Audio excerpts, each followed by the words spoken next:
प्रचार आवश्यकता कौन जे सूर्य उदय हैला परे सूर्य कौन उदय होछि बोली डिंडिम पिटा जाए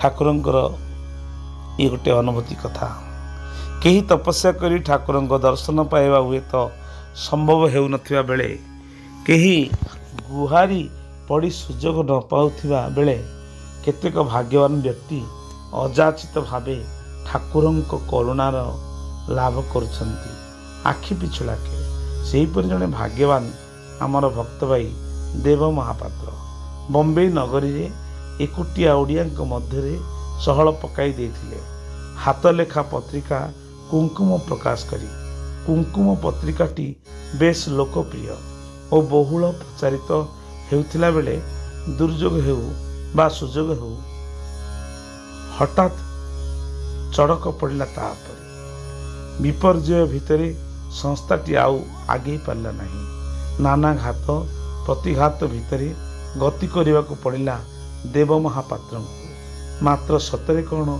सेटा दुर्योग नुहे तो बरम तांको जीवन गति पथरे अपूर्व सुजोग से कहती मु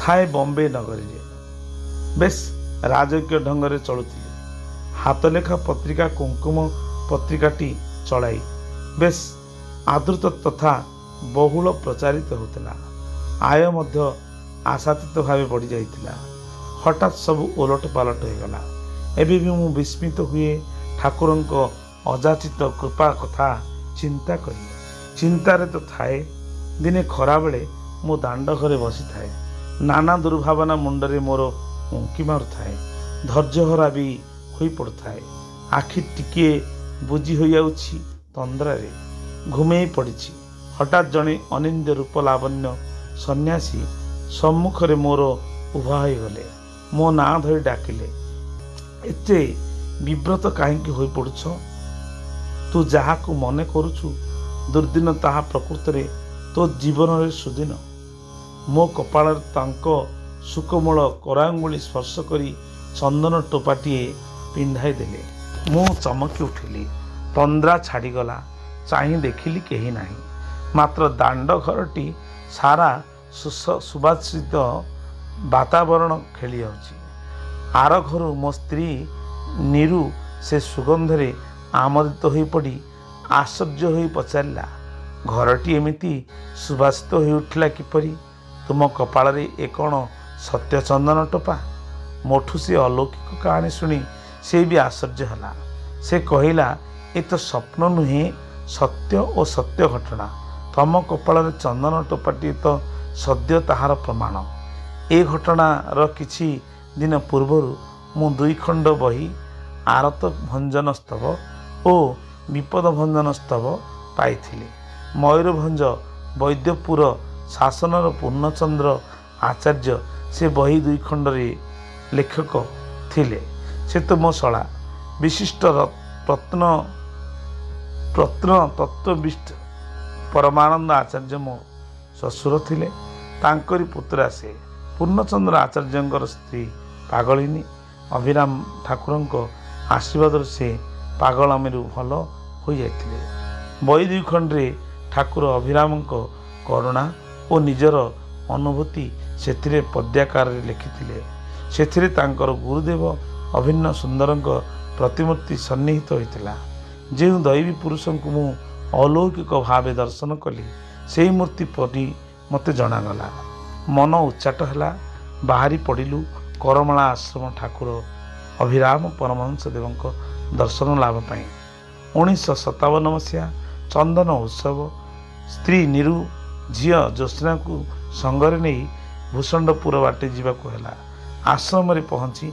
ठाकुर प्रथम दर्शन रे तन्मय और विमोहित हो पड़े से बसी था बैठक घरे मते पाखक डाकिले पद तल को घुंची गली आशीर्वाद कले मो मुंड स्पर्श करी तही आर दिन कृष्णा माँ को गुहारी कली ठाकुर को कही दीक्षा नेबा पाई ठाकुर कहले तमर नाम नेबा काम बॉम्बे रे शेष होइछि खाली नीरू एथर नाम नेबू कृष्णा माता सब व्यवस्था करदेले मु अवश्य नीरू नाम नेला बेले उपस्थित रही ठाकुर श्रीमुखर तत्व शुणिबार सुजोग पाइली।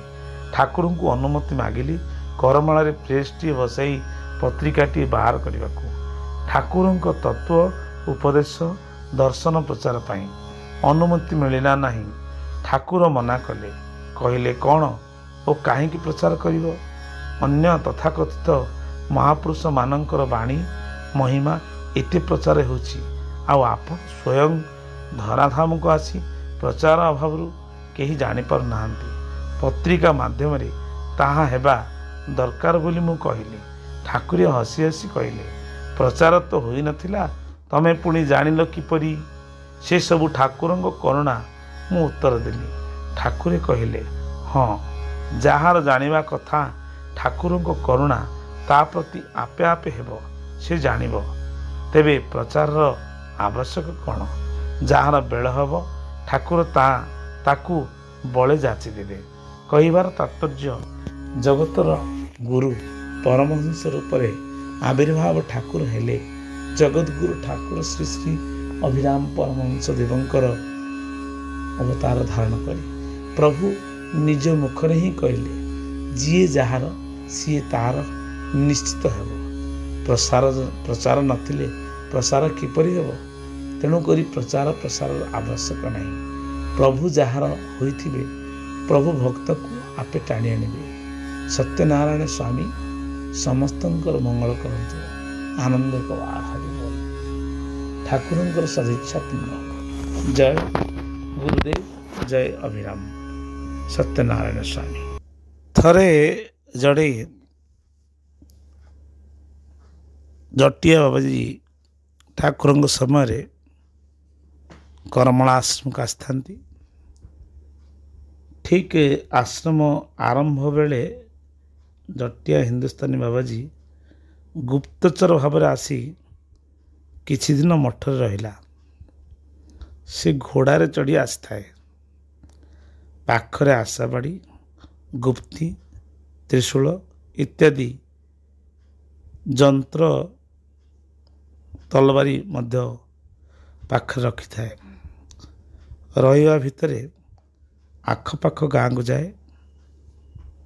सब से गाँ लोक कहे, मु ए ठक अभिराम को एठारु हटे देवी। किंतु ठाकुर पाखरे जिते पहुँची जाए पोषा कुती भली व्यवहार करे। पहलू आसी प्रथम आसी तुम्बा तोफान देखाइला।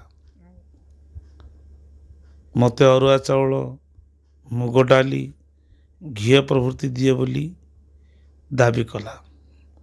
बगड़ा चाउल प्रसाद पाइब नहीं बोली कहला। ठाकुर से समय जो साधु सन्त महात्मा माने थिले से मानक सतर्क कराई दिले। अरे सुनो, से डकायत हो बा गुप्तचर हो से जाए आसे नहीं किछि। तमे तमर कर्तव्य रक्षा करी प्रसाद जाचिब। से खाइले खाऊ किंबा न खाइले नहीं। प्रतिदिन से किंतु ठाकुर आलती पूजा प्रवृत्ति जोग दिए। किछि दिन रहिला परे ठाकुर को गुहारी कला शिष्यत्व ग्रहण करने को कंठी कौपनी नहीं सन्यासी हेबाको।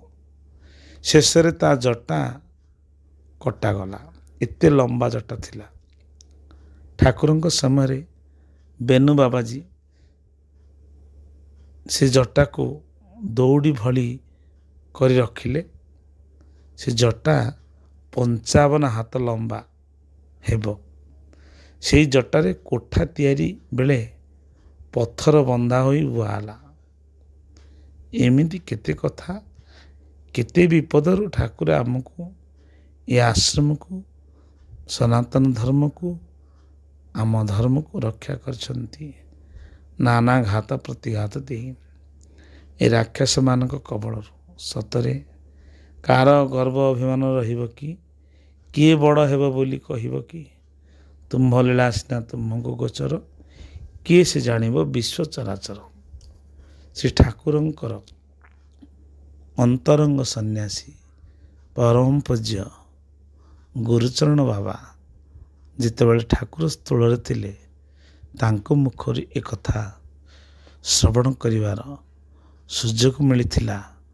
राधेश्याम पट्टनायक राधेश्याम बाबू तांको लीला अनुभूति लिखिथिले। धन्य प्रभु, जे जेते बड़ हेले मध्य कौन हेब तुमरी पाखरे से छोट। परमहंसर पुरे ठाकुर आविर्भाव होइथिले करमणारे। कहा प्रति निंदा कहा को द्वेष करनाहांती। सर्व आश्रय स्थल अभिरामर मठ ताई सकल आश्रय स्थल होची करमला शांतिधाम। समस्त आसी रहिबे एवं समय अनुसार जीवे। क्या आमंत्रण न थाए, क्या एठार घोड़ा जाए नहीं। प्रभुंकर प्रसाद प्रभुंकर दरबार समस्त खोला एवं प्रभुंकर प्रसाद समस्ते पाइबे कीट ठार ब्रह्म पर्यंत।